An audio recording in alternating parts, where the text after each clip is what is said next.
اعوذ باللہ من الشیطان الرجیم بسم اللہ الرحمن الرحیم۔ گفتگو کے 3 دروازے ہیں۔ آپ کا کلام جب تک ان 3 دروازوں سے گزر نہ جائے، آپ اس وقت تک اپنا منہ نہ کھولیں۔ آپ اپنی گفتگو کو سب سے پہلے سچ کے دروازے سے گزاریں۔ اپنے آپ سے پوچھیں، آپ جو بولنے لگے ہیں کیا وہ سچ ہے؟ اگر اس کا جواب ہاں آئے تو پھر اپنے کلام کو اہمیت کے دروازے سے گزاریں۔ آپ اپنے آپ سے پوچھیں، آپ جو کہنے جا رہے ہیں کیا وہ ضروری ہے؟ اگر اس کا جواب بھی ہاں آئے تو آپ اپنے کلام کو اس کے بعد مہربانی کے دروازے سے گزاریں۔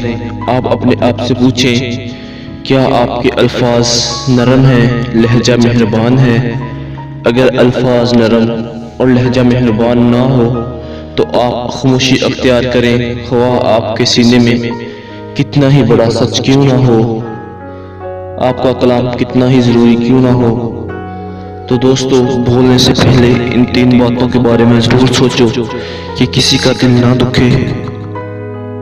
تو اگر آپ کو ویڈیو اچھی لگی ہے تو پلیز چینل کو سبسکرائب اور ویڈیو کو لائک ضرور کریں۔ اللہ حافظ، شکریہ۔